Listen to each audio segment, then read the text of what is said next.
Welcome, everyone. My name is Deborah Yashar, and it's so nice to see this full room. I have to say, when we organized this seminar, we foolishly thought, it's reading period. Will people actually be around? But there was no problem, clearly, because we have such a terrific speaker and discussant lined up for today.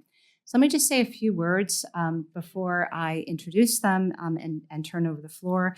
This is obviously Pierce's Global Existential Challenges seminar. This semester, we've primarily been focusing on issues related to this year of elections, particularly thinking about the state of democracy and both its resilience and challenges to it. And so we've had a terrific series of panels this year, and we are so lucky to round out this particular year in 2024 by welcoming our dear friends and colleagues, Steve Levitsky and Nancy Bermeo, to give us some insight into this question. Obviously, they are great scholars of democracy and political parties. It also is worth noting that they are incredible teachers, award-winning teachers in their own right. And for many of us in this room, they are good, long-standing friends. So there's just what a beautiful picture to round out this semester. So let me say just a little bit about our speakers. Steve Levitsky will be speaking today about the surprising resilience of global democracy in the 21st century. He is well known to you all. Powerful scholarship and a role as a leading public intellectual alongside this incredible body of research that he's done.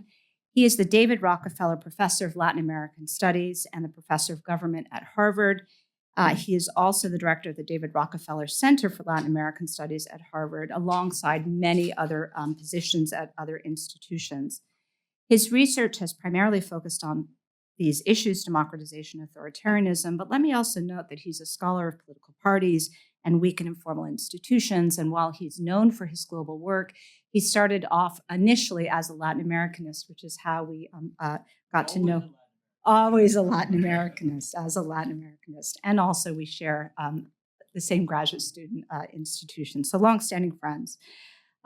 He is the co-author, as you know, with Dan Zablat of How Democracies Die. This is the piece that was picked up initially in the New York Times as an op-ed and then turned into this book that traveled around the world and, if I understand, has been published in 30 languages at this point. He is also the co-author of Tyranny of the Minority, Why American Democracy Reached the Breaking Point. So these are the books that are particularly well known in the broader public. But let me also note that Steve is a leading comparativist and Latin Americanist within the political science community in particular. He has written or edited 11 other books, including your first book, Transforming Labor-Based Parties in Latin America, that looked at Argentine Peronism in comparative perspective. And then particularly for those of you who've taken the comparative politics seminar, you certainly have read Competitive Authoritarianism, Hybrid Regimes After the Cold War, and Revolution and Dictatorship, the Violent Origins of Durable Authoritarianism. So he is an active guy, right? A leader on many different dimensions. And he's also now working with Luke and Wei, his longtime collaborator, on a book on democratic resilience around the world, which I think will be the focus of today's talk. As if that were not enough, our dear friend and colleague Nancy Bermeo will be stepping in after that as a discussant. She is the Nuffield Senior Research Fellow at Oxford, where she was also previously the Nuffield Chair of Comparative Politics at Oxford. But she's particularly well known to us because she was also a professor at Princeton. She's Professor Emeritus, Chair of the Politics Department, and many other things. So she is very well known to this community. Her research has also focused on the causes and consequences of political mobilization and regime change and the quality of democracy. And actually throughout this entire seminar series, oftentimes when making references to democratic backsliding, they would always make reference to Nancy, who was always sitting, by the way, in the back of the room right there in the corner, which was lovely. She, too, has written many books and co-edited volumes and many articles, but let me just highlight a few. She has a book under contract with Princeton University Press entitled Democracy After War. She is also extremely well known for a book called Ordinary People in Extraordinary Times, which is an award-winning study of the breakdown of democracy in interwar Europe and Cold War Latin America. She has edited many volumes. I'll just note in particular Mass Politics in Hard Times and Coping with Crisis, Government Reactions to the Great Recession. And so we have quite a lineup. I should just say, for the record, that I've also had the pleasure of co-authoring and co-editing with both of them. And so it's not just a public performance from beginning to end. They are true friends, great scholars, and we're so delighted to have them here. So Steve will start off. He'll speak for some 45 minutes. Nancy will then follow with Discussant. They will then come to this table for a Q&A.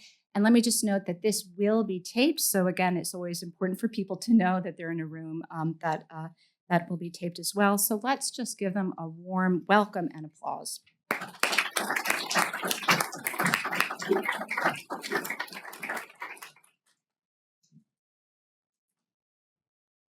So I think this will be taped is Deborah's code for Steve, watch your language. Thank you so much for the invitation. You hear me okay? And it is such a pleasure and an honor to share the mesa with Deborah and Nancy. It's really, really exciting. I'm going to present some pretty early ideas from a book that Lucan Wei and I are writing on democratic resilience, a really, really well-timed book on democratic resilience. There is a broad consensus today that global democracy is in decline. The signs of crisis are just about everywhere. Just in the last few years, we've seen presidential coups in Tunisia and El Salvador. We've seen creeping authoritarianism in India, serious attacks on judiciaries in Israel and Mexico, presidential efforts to overturn elections in the United States and Brazil. Heck, just in the last month, we have seen a declaration of martial law in South Korea, canceled elections in Romania, and of course, the election of an openly autocratic figure in the United States. So it is tempting to conclude, as many observers have, that this is the end of the third wave of democratization that began back in the 1970s, and maybe the beginning of a third wave of autocratization. I don't like that term. I can't pronounce that term, but there it is. I'm not so sure about that conclusion. And that's what I want to talk about today. Democracies are certainly facing a crisis, and I will talk a little bit about why I think that's happening at the end of this lecture. But I'm going to mostly argue today that third wave democracies have actually proven remarkably resilient over the last 40 or 50 years. And now by resilient, I don't mean robust. I don't mean healthy. Third wave democracies are not becoming Finland. Heck, Finland isn't even becoming Finland. What I mean is what the definition of resilience says: capable of withstanding and recovering from difficulties. New democracies have faced a lot of difficulties over the last couple of decades. And for me, the fact that most of them have survived is a puzzle. It's an outcome that requires explanation. In other words, what's the really interesting puzzle for me is not that there's been so much backsliding in the 21st century. It's been that there's been so little backsliding, or at least so few cases of permanent backsliding into authoritarianism. All right.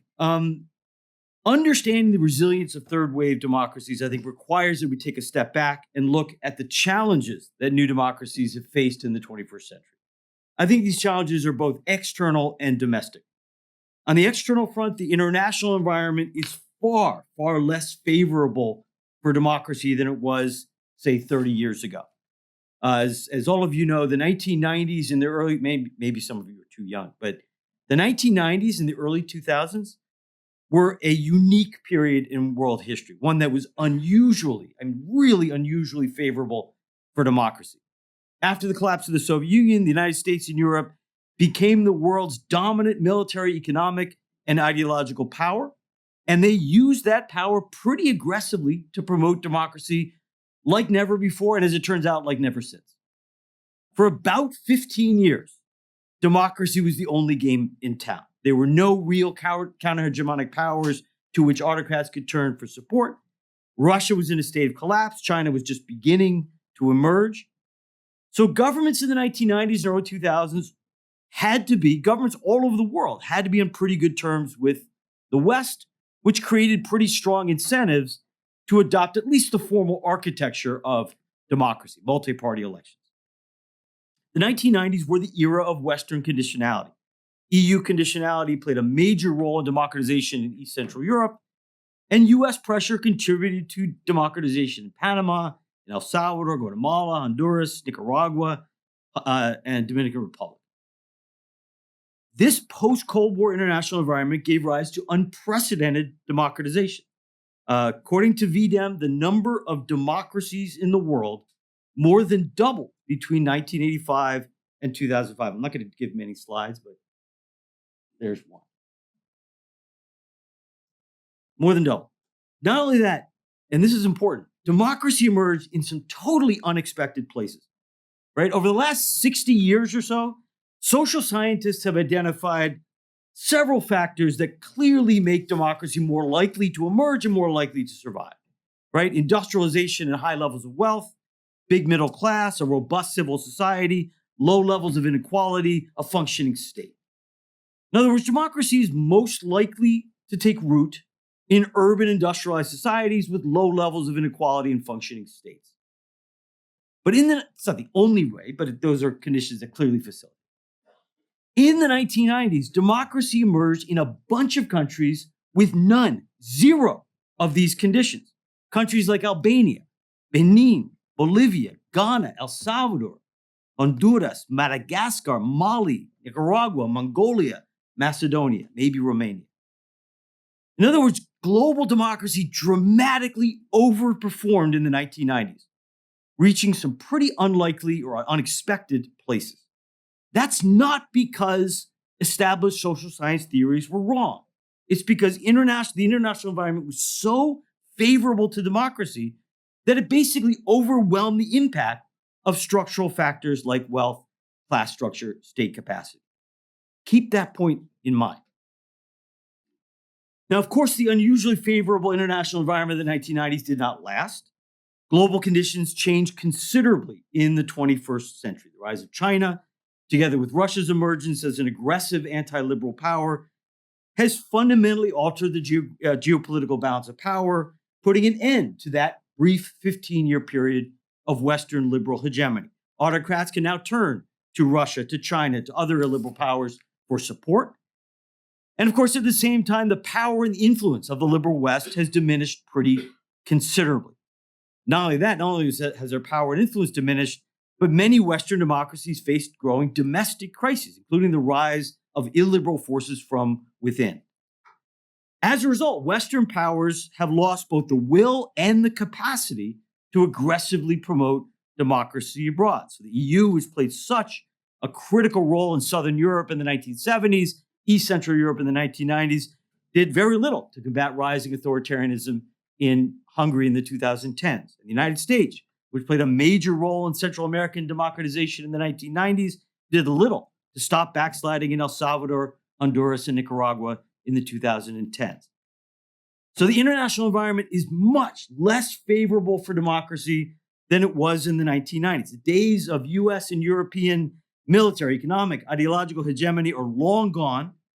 Western powers no longer promote democracy as consistently or as energetically as they did in the past, and aspiring autocrats can now turn to Russia, China, and other powers. Those changes have dramatically expanded autocrats' room to maneuver. It's simply a lot easier to be an autocrat today than it was 30 years ago. This shit wasn't possible 30 years ago. Watch your language, yes. New democracies also face some pretty serious domestic challenges in the early 21st century. Levels of public discontent are soaring, and there's been a severe erosion of trust in democratic institutions across the world. Now, this should not entirely surprise us. Again, one of the features of the third wave was that democracy emerged in a bunch of poor, unequal societies with weak states. Again, Albania, Benin, Bolivia, El Salvador, Haiti, Honduras, Nicaragua, Macedonia, Madagascar, Mali, Malawi, Nepal. These are not easy places to govern. In countries with weak patrimonial states, with entrenched poverty and inequality, with endemic corruption and criminal violence, governments almost inevitably govern badly. They fail to deliver decent public services. They fail to combat corruption or reduce inequality. They fail to protect their citizens from violence. They fail at things not because, or not necessarily, because their intentions are bad, but because they inherited weak patrimonial states plagued by inefficiency and corruption. Now, as all of you know, building effective bureaucracies is a long, difficult process. It can take decades at best. But voters don't give a rat's ass about that. They expect their governments to deliver the goods. And when successive elected governments fail to deliver the goods, one after another, people grow frustrated. Crappy public services and persistently high levels of crime and corruption generate widespread public discontent and eventually public anger. And eventually citizens lose faith in the system. And in many cases, they turn to anti-system outsiders who promise to deliver the goods, usually via more autocratic means. Figures like Chavez, Correa, Duterte, Bukele, Said, Milei. That can be, not always, but can be fatal for democracy. So my point is there are very good reasons to expect many third wave democracies to fail. Democracy emerged in some really difficult places, and the uniquely favorable international environment that encouraged widespread democratization in the 1990s was no longer there to protect those new democracies. So there was every reason, I think, to expect democratic decline in the 21st century. And in fact, that is what we've seen. Several of the democracies that emerged in really difficult places did, in fact, break down in the 21st century. Benin, Mali, El Salvador, Nicaragua, maybe Tunisia. And a handful of middle-income countries also experienced backslides. Not a huge handful, but Turkey, Venezuela, Thailand, Philippines.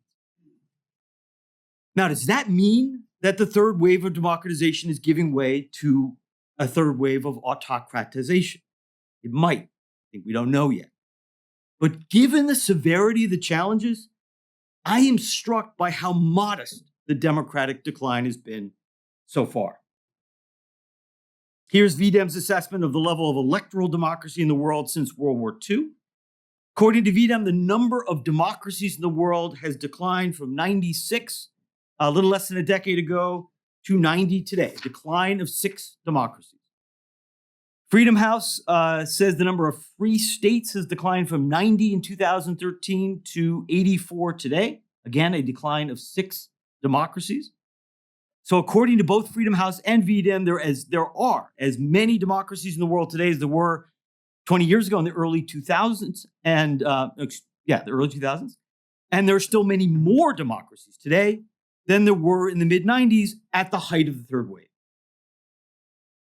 So levels of democracy have been fairly stable over the last quarter century. I do not see a wave of autocratization in these data. I see basically a flat line with a modest decline. Here's another look at the data. Now, place that modest decline in context. Recall 2 things. First, much of the backsliding occurred in countries where the probability of democratic survival was extremely low. Benin, Mali, Nicaragua, El Salvador. There's not a theory in the world that predicts stable democracy in any of these countries. Not a theory on earth. And second, recall that international conditions became much less favorable for democracy in the early 21st century. So the world is still considerably more democratic today than it was in the 1990s, despite the rise of China, despite Putin, despite Trump, despite social media, despite COVID. To me, that suggests a fair amount of democratic resilience. So the question is why? Why have the vast majority of third wave democracies survived despite the disappearance of the uniquely favorable conditions that gave rise to many of these democracies in the first place? I want to suggest 2 broad reasons for 2 different types of regimes. First, modernization, and secondly, the difficulty of consolidating autocracy. Let's start with modernization. The correlation between economic development and democracy, as you know, continues to be astoundingly robust.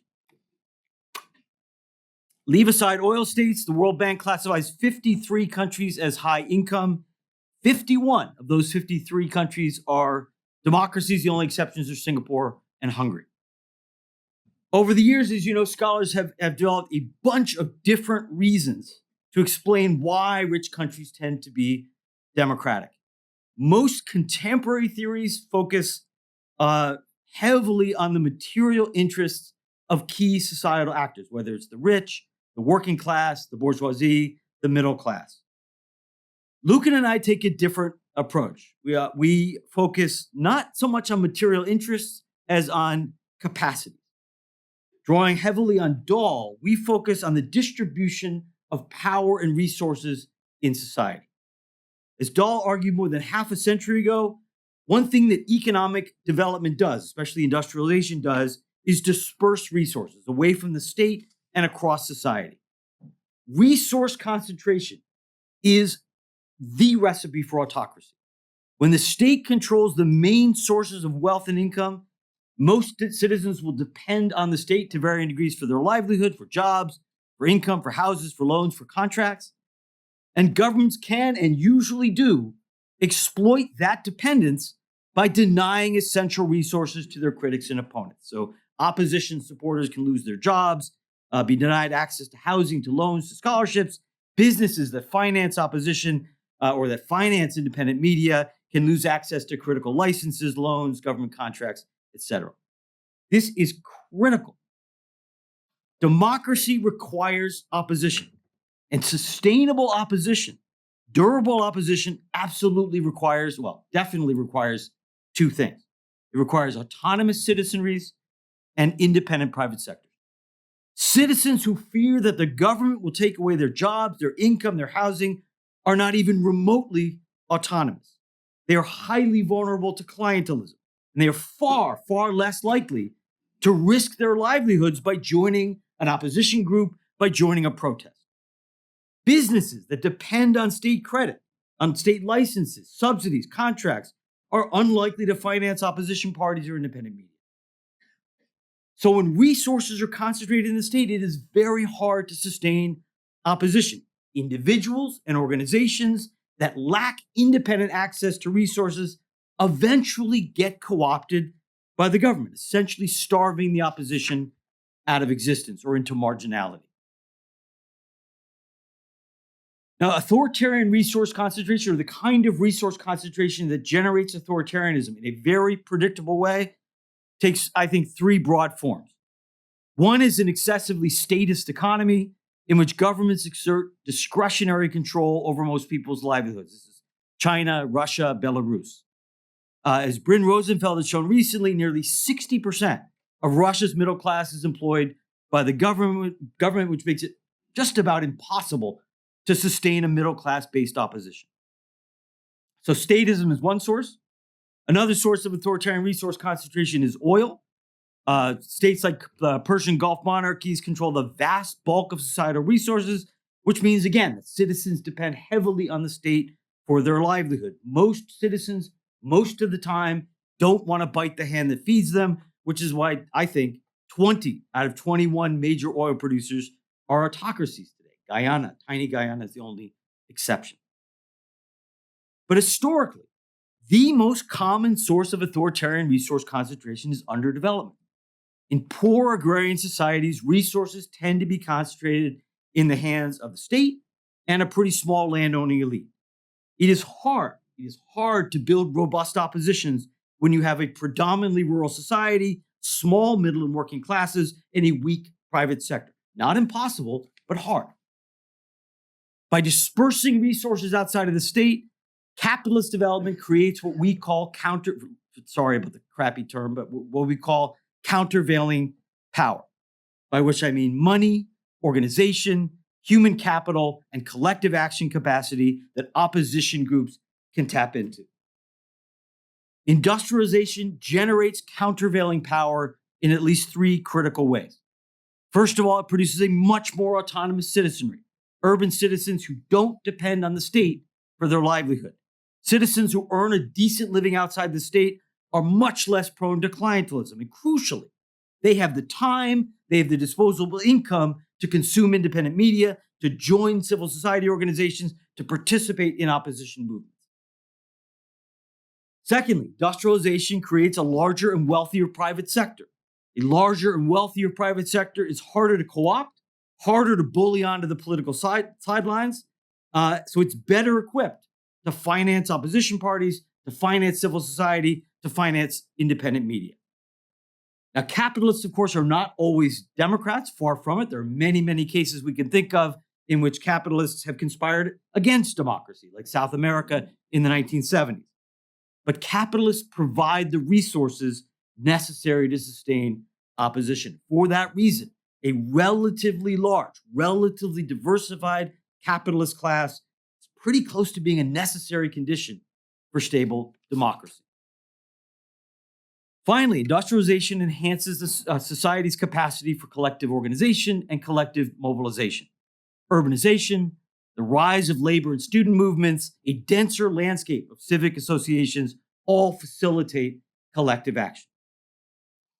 So capitalist development generates higher incomes, wealthier private sectors, bigger cities, and stronger middle and working classes, all of which create countervailing power. That means that opposition forces, all things equal, have deeper pockets, that they have stronger organizations, that they have larger activist bases, that they have larger voting bases.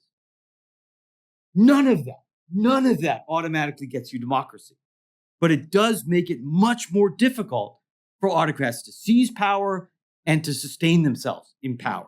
It's harder for autocrats to co-opt opposition groups because those groups have independent sources of finance. It's harder for autocrats to win elections because voters are better informed and less prone to clientelism. It's harder for governments to steal elections or declare martial law because society has a greater capacity to mobilize and protest. South Korea is a recent example. Now, what does any of that have to do with global democracy today? Well, the world is a lot wealthier today than it was at the beginning of the third wave. Again, leaving aside oil states, the number of high-income countries, according to the World Bank, has more than doubled from 25 in the mid-1980s to 53 today. So whereas half a century ago, there were a couple dozen rich countries, concentrated mostly in Western Europe, the developed world now encompasses Southern Europe, much of East Central Europe, the Baltics, parts of East Asia, parts of South America. And you know what? Democracy is taking root in every one of those regions.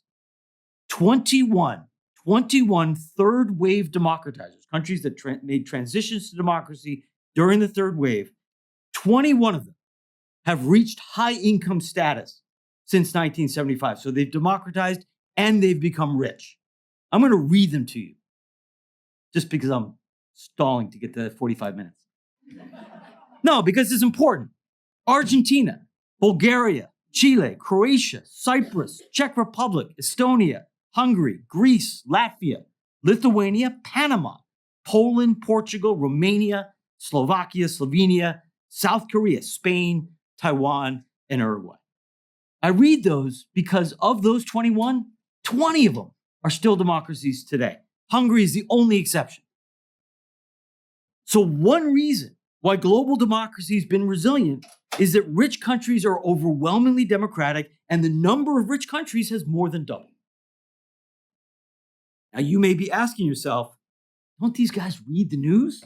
What about the current crisis of Western democracies? Good question. Rich democracies are undoubtedly experiencing soaring public discontent and heightened polarization. US democracy in particular seems to be on the brink of something truly awful.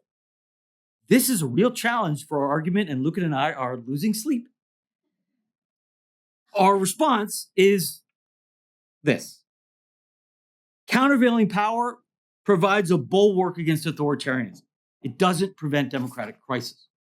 So resource dispersion does not prevent the kind of extreme polarization we've seen in, say, the United States and South Korea. It also can't necessarily prevent rising public discontent or the election of populist outsiders, like we've seen it recently in, say, Argentina and Romania. Our expectation, which is unfortunately going to be tested soon, is that even though polarization and populism may generate crises in rich democracies, will generate crises in rich democracies, these crises are much less likely to result in authoritarianism. So countervailing power does not stop populists from getting elected, but it should make it a lot harder for populists to consolidate a Putin-style autocracy. And again, the United States will present us with a real test in this regard. Luckily, we haven't turned in the manuscript yet. But so far, the only rich democracy to break down in the contemporary period is Hungary, which is a borderline rich democracy. All right, so one reason why global democracy has been resilient is that the number of rich democracies has more than doubled since the 1980s. But that only accounts for a little over half of the world's democracies. The other source of global democratic survival I want to suggest is authoritarian weakness. We often think of autocracies as being like China or Putin's Russia, strong and robust and really scary. But most new autocracies, certainly in the 21st century, most of the autocracies born in the 21st century are fragile. They're fragile because most of them are born upon or built upon weak states. Remember how democracies and weak states tend to be plagued by poor economic performance, by corruption, insecurity, crappy public services, all of which generates widespread public discontent? Most new autocracies face exactly the same problem.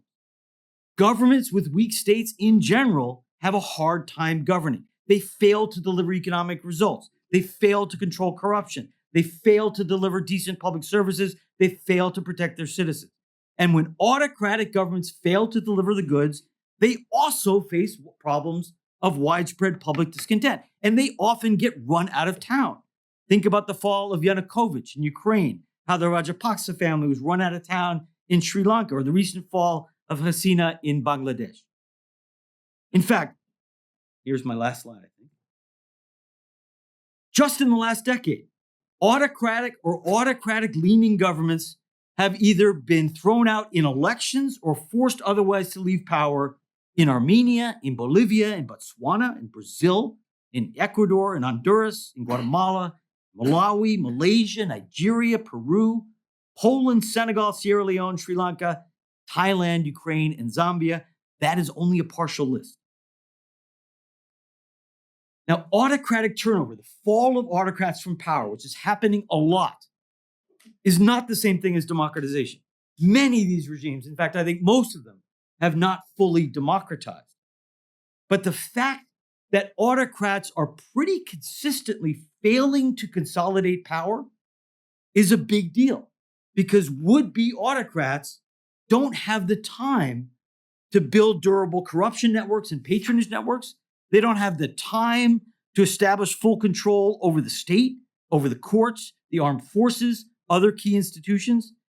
And that inability to consolidate control over the state gives democratic forces a fighting chance. It gives democratic forces a fighting chance. So when you hear talk about authoritarian resurgence, I got to put it in quotes, keep in mind that most of these autocracies are about as weak and unstable as the democracies they replace. So the vast majority of third wave democracies have survived in the 21st century. Some of them survive because they became developed countries. This is Southern and Central Europe, the Baltics, Taiwan, South Korea, the Southern Cone.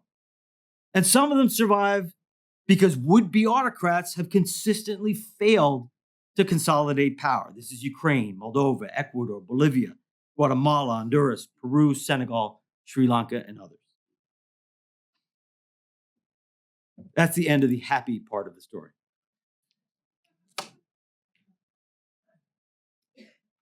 I want to, so obviously, even if democracies are surviving in the 21st century, which is basically our argument, they're not thriving. There's no question that democracies, both old and new, face serious problems of rising public discontent, deepening distrust in existing institutions, which in many countries, a striking number of countries, has given rise to the election of anti-system outsiders, leaders like Chavez, Bukele, AMLO, Duterte, Bolsonaro, Said, Milei, Trump. Now, as Kurt Weiland has shown, not all populists kill democracy. But most populists generate pretty intense levels of polarization and conflict, which can destabilize and in some cases destroy democracy. So populists, at minimum, almost certainly increase the likelihood of democratic crisis. So I want to finish by asking the question of why so many populists are getting elected in the early 21st century, because that number clearly has increased. The vast majority of analyses, correctly, I think, focus on the demand side. They ask why people get so angry that they vote to throw out the entire political elite in favor of a clown or a celebrity or a former general. In rich democracies, scholars point to economic anxiety rooted in rising inequality and declining social mobility, as well as reactions to immigration and cultural change. That's the sort of the debate in the rich democracies. In the global South, I think the causes are pretty different. Scholars point to issues of crime, corruption, poor economic performance. I think a lot of it tied up in state incapacity, state weakness. In both North and South, public discontent has clearly been exacerbated first by by both the pandemic and by social media. But whatever the cause, it's clear that discontented voters across Europe, North America, Latin America, parts of Asia are increasingly turning to anti-establishment parties and politicians. And that has destabilized a growing number of democracies. Without questioning the demand side, I want to suggest that there's an underappreciated supply side to the problem, to the rise in populism. It is simply, not that I've tried it, simply a lot easier to be a populist today than it was 50 years ago. And it's easier because political establishments are weakening across the globe.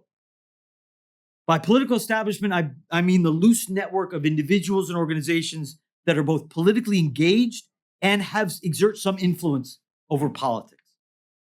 Throughout modern history, political establishments supplied the resources that politicians needed to get elected, to sustain their careers. Keep that basic point in mind. I want to think about just three types of establishment organization for simplicity's sake: political parties, major interest groups like business and labor, and major media outlets like newspapers and television networks. Parties are important, of course, because they nominate candidates for public office. Where political parties are strong, their control over candidate selection allows them to serve as political gatekeepers, filtering out, at least ideally, anti-system outsiders. Interest groups are a critical source of finance and other campaign resources. Candidates everywhere need resources. They need money. They need activists. Historically, big business and big labor are major sources of those resources. And of course, access to major media outlets is essential to candidates' ability to reach voters. Without access to the media, most parties and most candidates cannot achieve the name recognition necessary to win elections.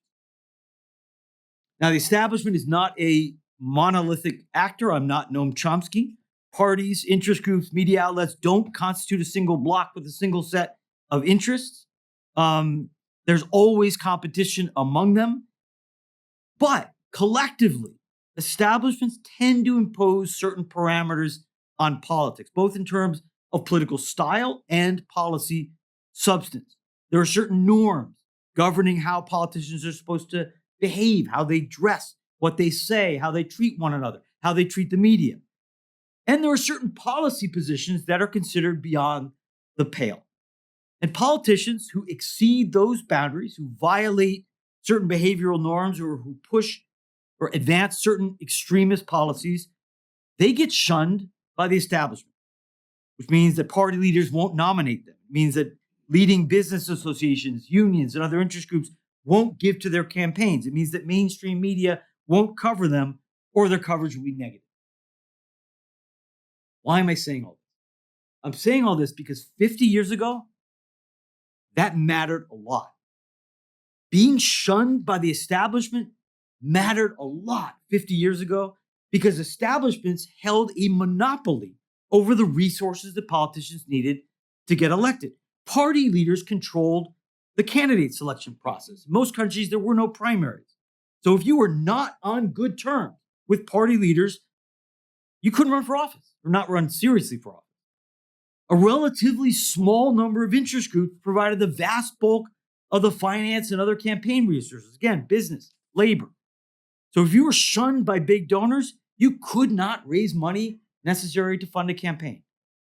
And finally, 50 years ago, a relatively small number of media outlets dominated the media scene. There were 2 or 3 major TV networks, a handful of influential newspapers. If the New York Times or the BBC or Globo decided you were unfit for office, you were shut out. You were in the wilderness. The fact that established parties, interest groups, and media monopolized access to the resources politicians needed to get elected meant that politicians had to be on decent terms with the establishment. Politicians needed the approval, or at least the acquiescence of party leaders to run successfully for office. They needed the approval of major interest groups to fund their campaigns. They needed the approval of major media outlets to reach voters.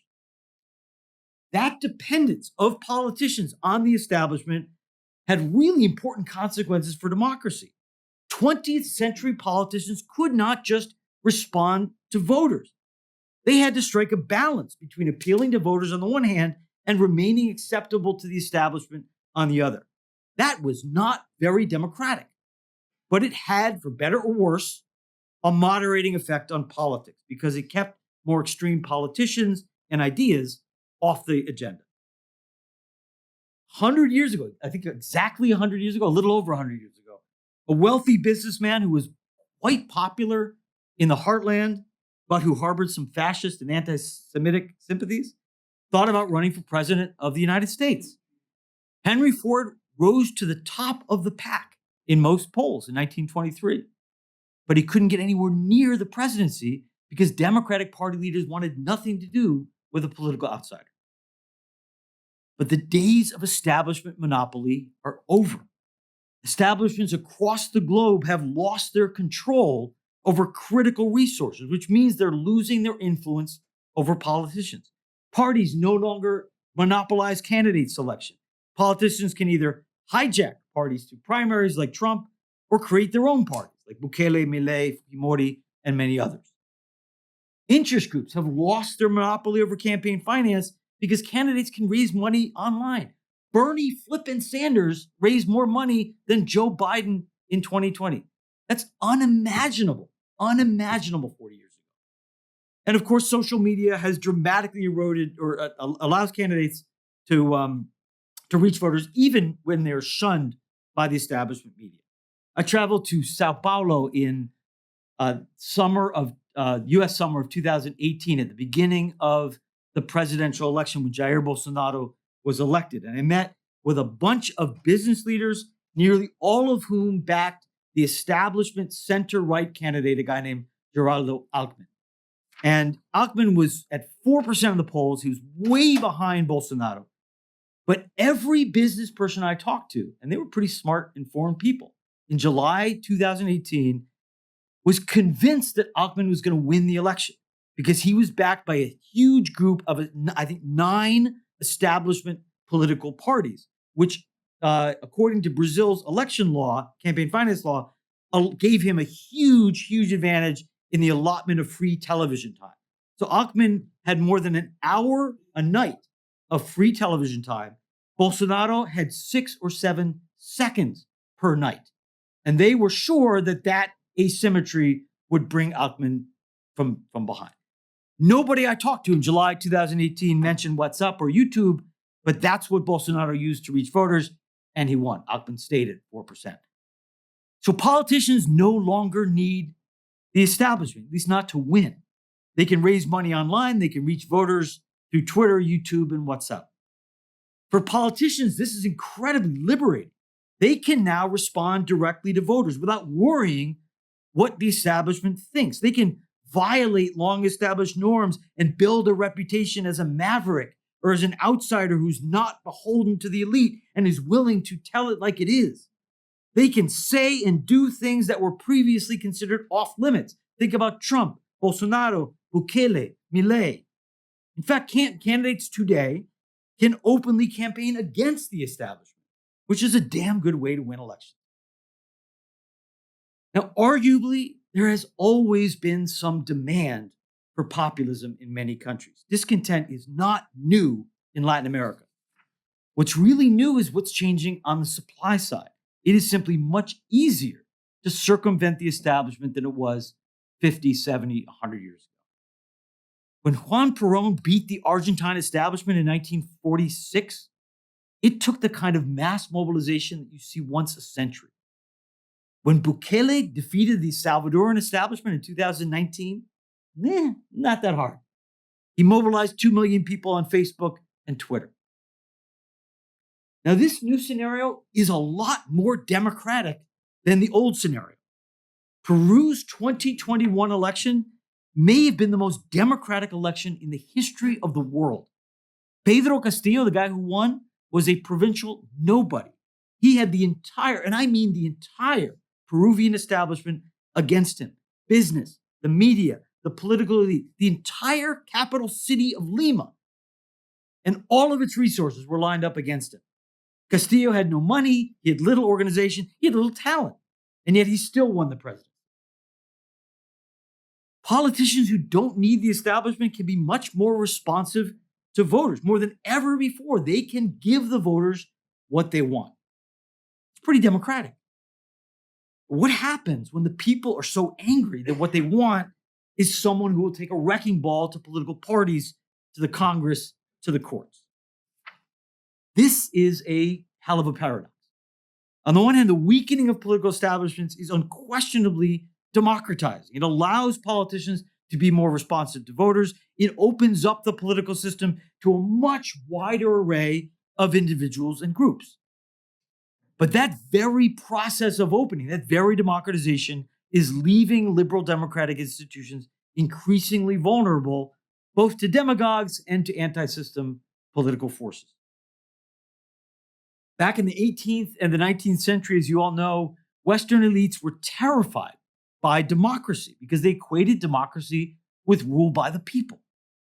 One of the things, I think one of the underestimated things that made democracy acceptable to elites in the 20th century was the protective power of political establishments. 19th and 20th century establishments imposed real constraints on democratic competition. They transformed what could have been a highly plebiscitary majoritarian politics into a much more bounded, elite-centered competition. But those days of bounded democracy are over. The establishment's gatekeeping capacity has eroded. I can't imagine it coming back, at least not in the terms that we understand it. And that means, I think, that we're very much more likely to see more Trumps, more Bolsonaros, more Bukeles, more Millets. Whether and how democracies will be able to adapt to this new populist era, I think, is anybody's guess. It's certainly beyond my capacity to figure out. I will end there. Thanks.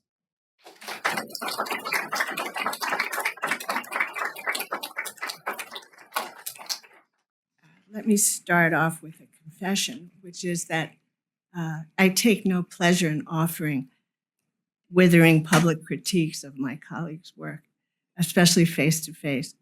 I don't know if it's empathy or cowardice, but I'm quite reluctant to do this.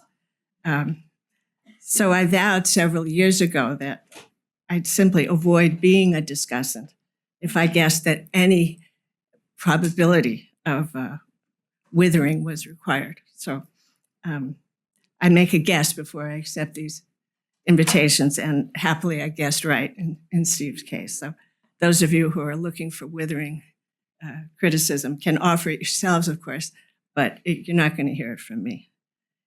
Quite the contrary, you're going to hear me start off at least with praise, because I think that this is precisely the kind of political science that we need in these very troubled times that we're living in.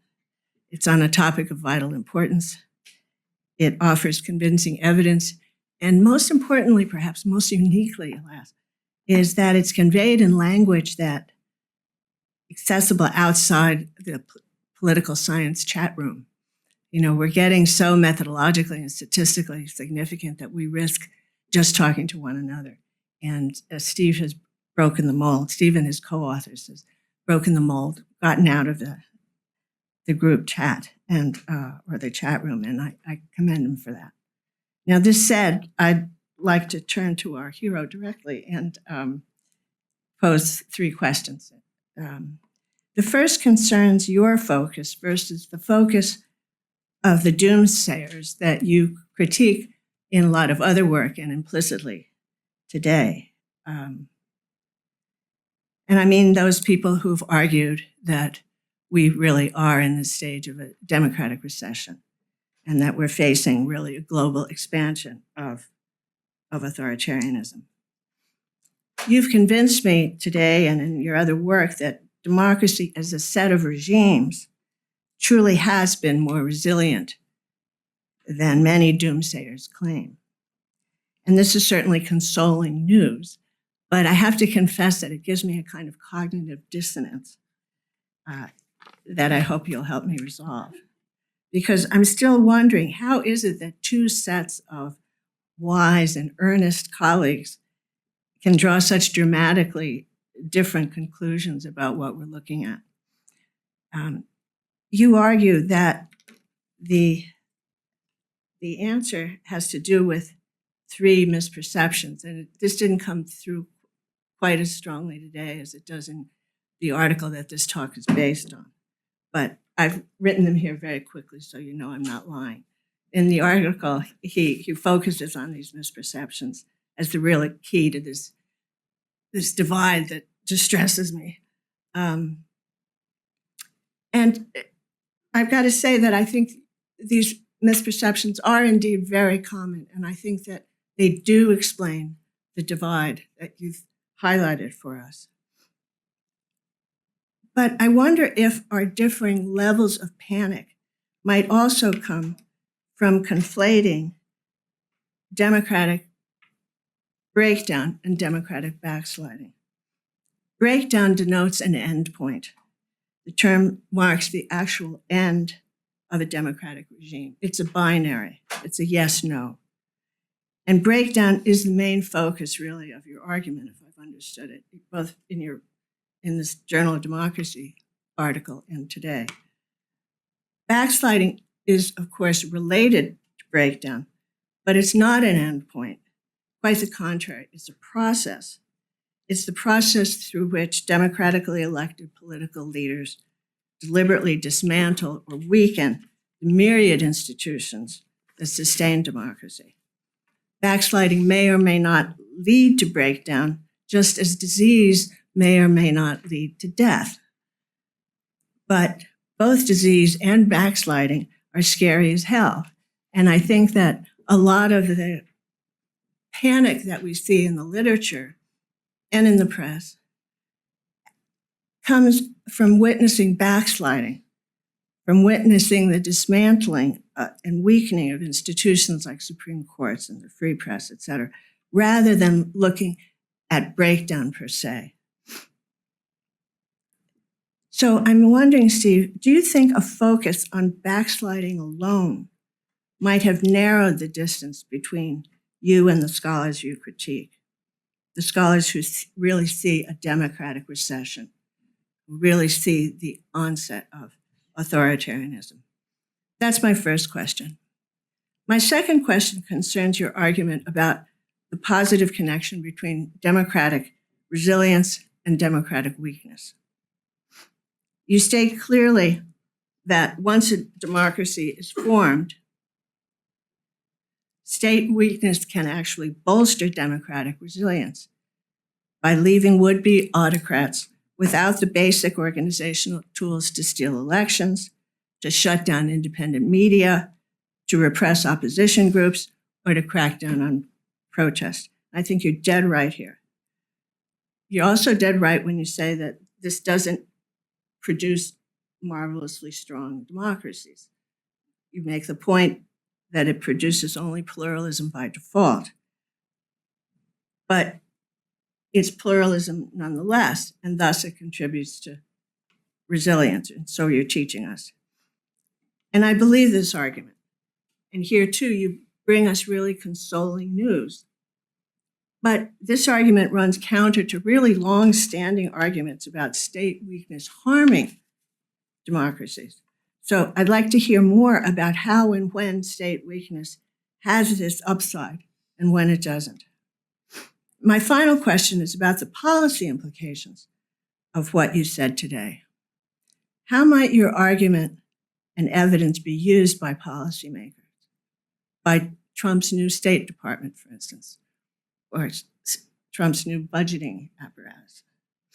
The fact that democracy is resilient despite a decline in democracy promotion, despite the West's involvement in trying to boost democracy around the world, and the idea that weak states have an upside could be used to justify cuts in aid and assistance of all sorts. Now, I'm guessing that you're hoping for other effects, that this is not your intention in writing. I put big money on that. But I'm wondering what you think the effects of this kind of argument are going to be, and are indeed now, in aid communities, just to begin with, if not others. I'm also guessing that this very wide audience wants to jump into the discussion. So I'm going to stop here and turn the floor over to you and to my colleagues out there.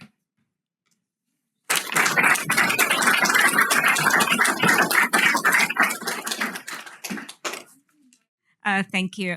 Thank you both for this engaging discussion. And my question is really top of my mind.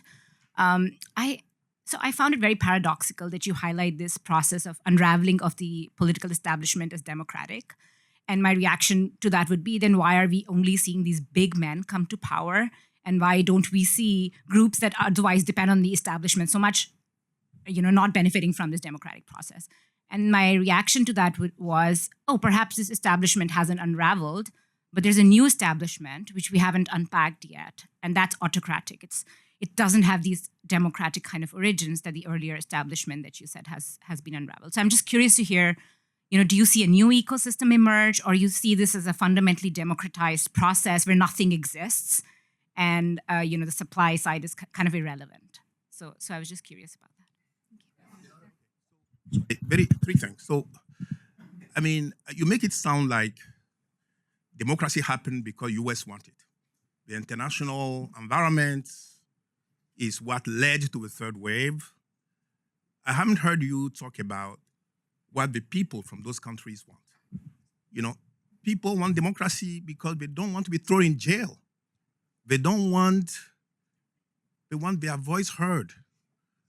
And, sometimes the CIA prevented this from happening by, getting rid of democratic elected, governments. And then the third point is that there is a massive growing literature debunking modernization, starting with Chewosky, and then Asimoglu and Robinson, showing that culture matters, that history matters. And I can tell you one example, for instance, how it matters. If you take African countries, just one, it will be 1 minute. You take African countries that are democratic today, they are countries that became independent through peaceful protest. So regardless of economic configuration, so I would like you maybe to engage directly with the literature that debunk, the modernization hypothesis by talking about other factors and so on. And then the third point, which I think it's very important, is that we really need to move away from state capacity. Poor places with poor state capacity, they cannot become democratic because people are hungry. I think... Leonard, that's not what I'm arguing. No. But you talk about state capacity, clientelism, But I think, liberal values are super entrenched in many of these contexts. And that drive the support for democracy beyond the structural factors. I'm sorry. No, it's okay. I'm gonna say maybe we pause here for a moment and then we'll turn to you, Grigo, next. You have a lot on the table, so maybe you want to jump in. Okay. Is this on? I don't know. Is that working? Yeah, I guess so. All right. Thanks all of you for the great questions. No softball questions to enter in.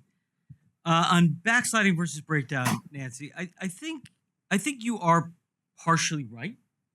Lucan and I are fundamentally interested in the persistence of competitive politics and in regime changes that, or backsliding to the degree that the opposition can no longer compete. And if you take as your DV sort of any backsliding, certainly the number of cases increases considerably. That said, and we're in the middle. I don't have any conclusions about this yet because we're in the middle of collecting some data on this. But I'm somewhat skeptical. We know a lot more information about backsliding today in the 21st century than we did in the past, and so they're not. The United States has had repeated by today's standards. The Kennedy, Johnson, and Nixon administration's abuse of the IRS for political ends, that would have been scored as backsliding. The standards, because we know so much more, because we have so much more fine-grained information on the ground, and we have these tiny and these quantitative measures that show these tiny blips that we can count as backsliding. I am very skeptical that level of backsliding didn't occur in the 1960s and 1970s in Europe and the United States. We just weren't looking as closely. So I don't think we've seen as dramatic an upsurge in backsliding as people are claiming or as we perceive, which is why Lucan and I are focusing on meaningful regime change. What happened in Venezuela is meaningful regime change. What happened in South Korea in 2008-9, unclear to me. I'm not sure state weakness. I'm not sure our view is that state weakness has an upside, so much as we basically adopt or share the Huntingtonian view that weak states are going to weaken regimes across the board. So it is very, very difficult, with apologies to Leonard, to build a high-functioning democracy on a weak state. Democracies are going to be unstable because governments are not going to perform and people are going to get angry. And I think there's a lot of empirical evidence to support that. But at the same time, authoritarianism is hard to consolidate. So regimes on weak states are likely, the prediction is regimes on weak states are likely to be unstable no matter what the regime. So I'm not going to be advising the Trump State Department.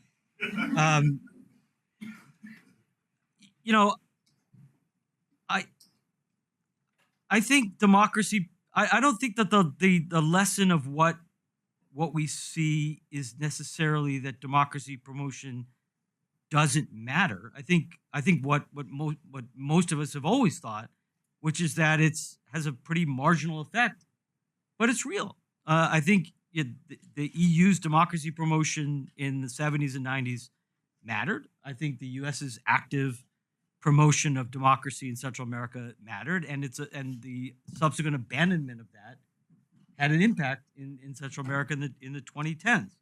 Democracies are still persistent. What? And Not in El Salvador or Nicaragua. Yeah. I mean, the democracies we have lost some democracies.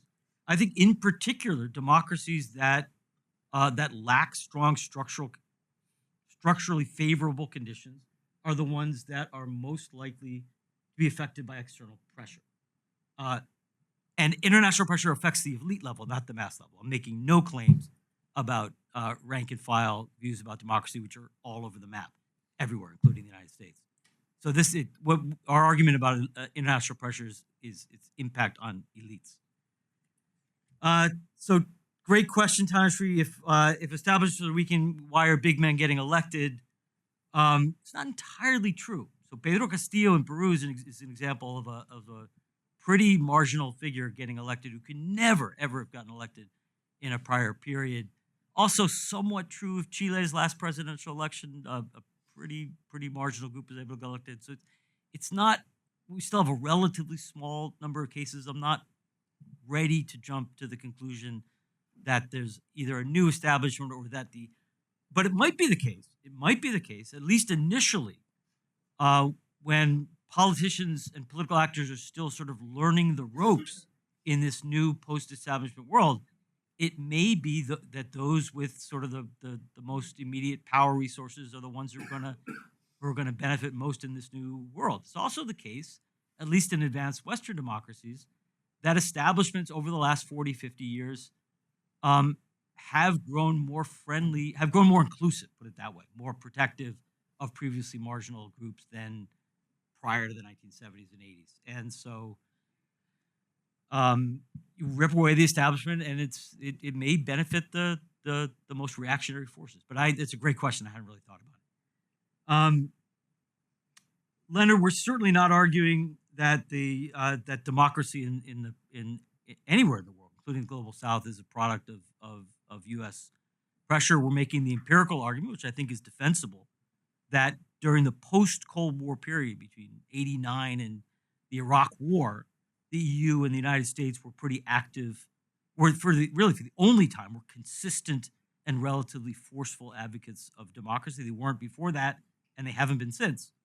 And that at the margins that had a positive impact. I think the evidence for that is pretty good. We agree with the sort of Jaworski take on modernization. We think it contributes most to democratic survival rather than to democratization. Many things cause democratization, but we think, I mean, not only is the data for the survival of its democracies very strong, but I'm much more interested in the mechanisms. And I think nobody has shown me an alternative mechanism beyond modernization. I mean, this is a theory that we're trying to develop, and we're happy to get feedback. Thanks. Thanks so much, Steve. Really thought-provoking. I guess the question that I have, which maybe dovetails a little bit on Leonard's question about modernization, which is that one of your slides was talking about industrialization, and then it talked about all of these implications of this. And I was wondering whether you mean industrialization or whether you mean modernization more broadly, right? Because first of all, some of the countries that we've seen with serious deficits, like the ex-communist countries, were over-industrialized, if anything. Then they became less industrialized over the 90s as they democratized. And then there's this sort of, right, as they're shifting from industry to services and so on. And at the same time, we're seeing deindustrialization in the West. And so I wonder whether you think that deindustrialization is a problem or whether this is sort of a different kind of phenomenon. Okay, I think it's working now. My question dovetails with Tanushrী's question. It's a bit different, and I guess maybe it also focuses a bit more on the takeaway from your first, or not your first book, your first big book, public book. Sorry, How Democracies Die. It seems like part of what the establishment argument is doing is saying, right, this democratization that happened within parties, within media, and within interest groups has enabled populists, as Tanushrী mentioned. But at the same time, there have been other positive effects, right? The incorporation of other groups that were not included before that democratization. So I'm curious, I guess, as a scholar of the Middle East, I'm a little bit nervous when Huntington comes up for lots of different reasons, but particularly because... Only through 1968. Exactly. I know we have to specify when, but even then. Yeah, exactly. But the question that I have is there, my understanding of his argument has always been, and I'm forgetting the citation, but that there's a certain level of mobilization that's good for democracy, right? And when you get too much of these outside groups, we're talking about populists, but we're also talking about basically, not wealthy, not white men or non-men, right, who are being incorporated at the same time. So I'm just curious what the implications might be of this establishment argument for the potentially positive or incorporating aspects that have happened at the same time.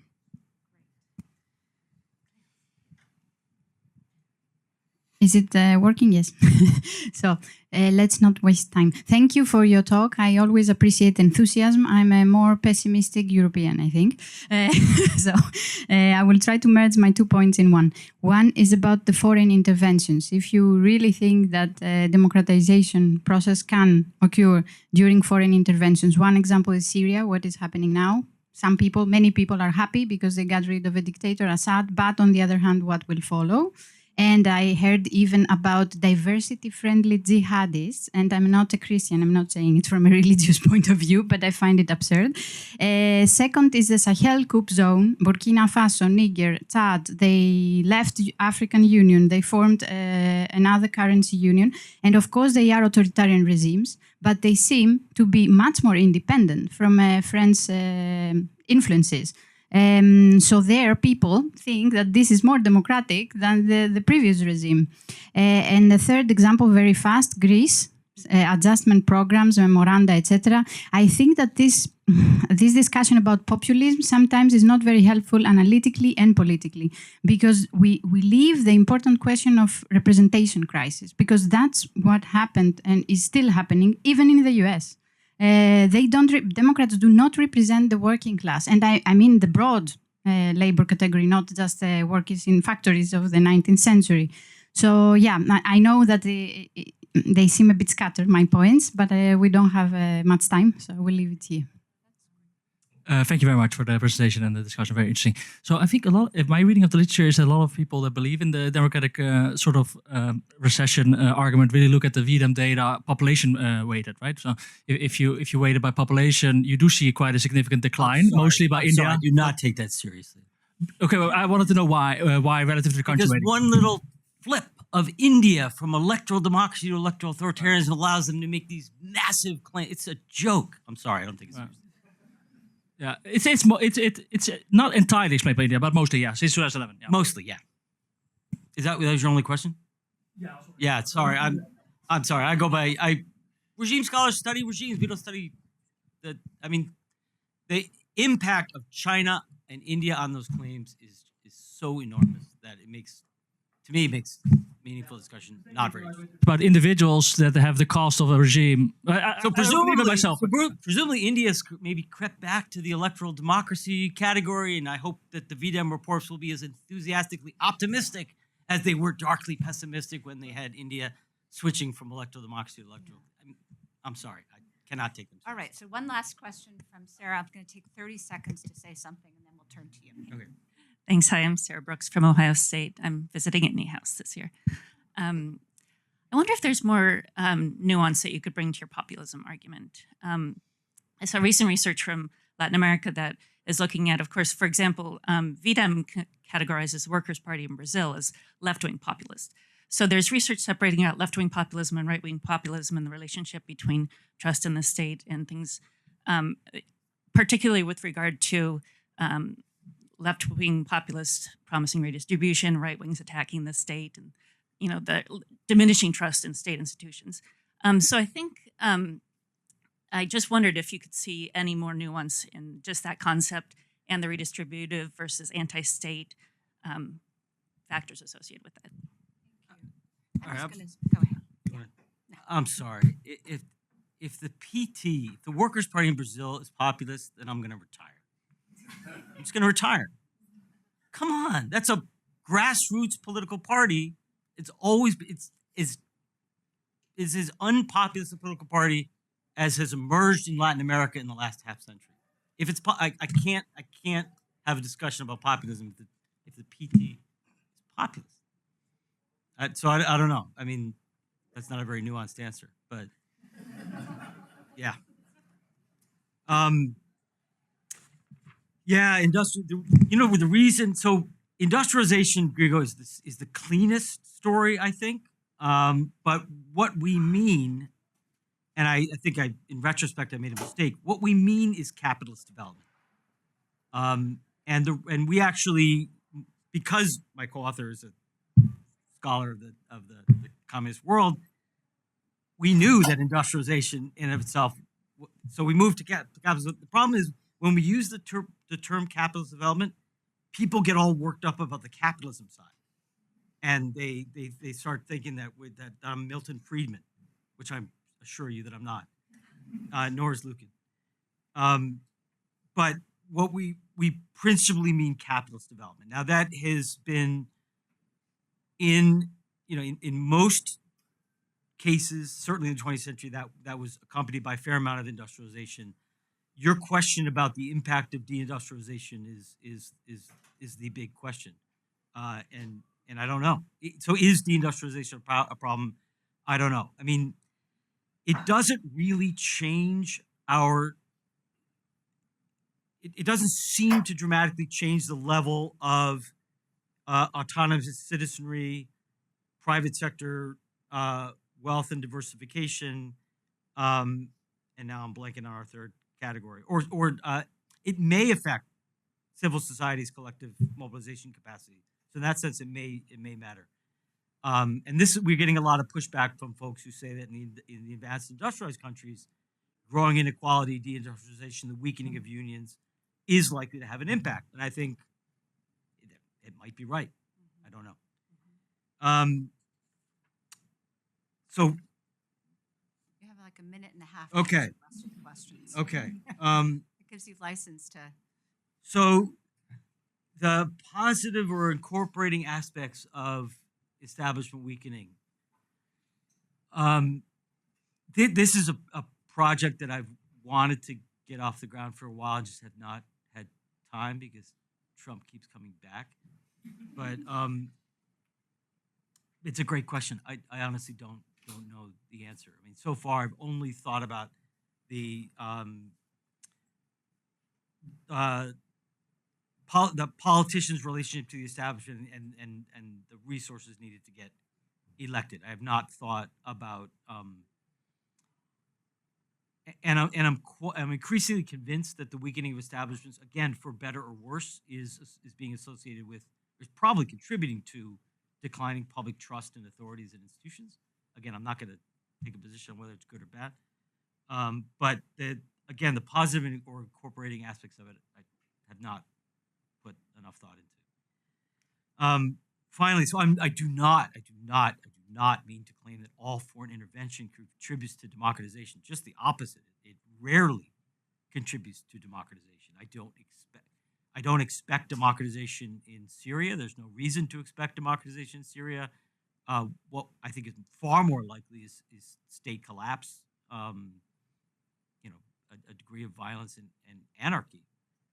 Anything but the conditions for democratization. I mean, if there's a Western actor that even in the good old days of the post-Cold War period was not particularly pro-democratic, it was the French.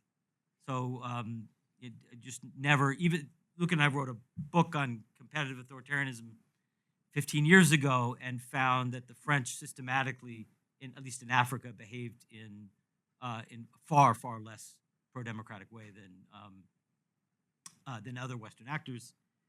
Yeah, I'll stop there. Thanks. Yeah, I just want to say a couple things before we clap.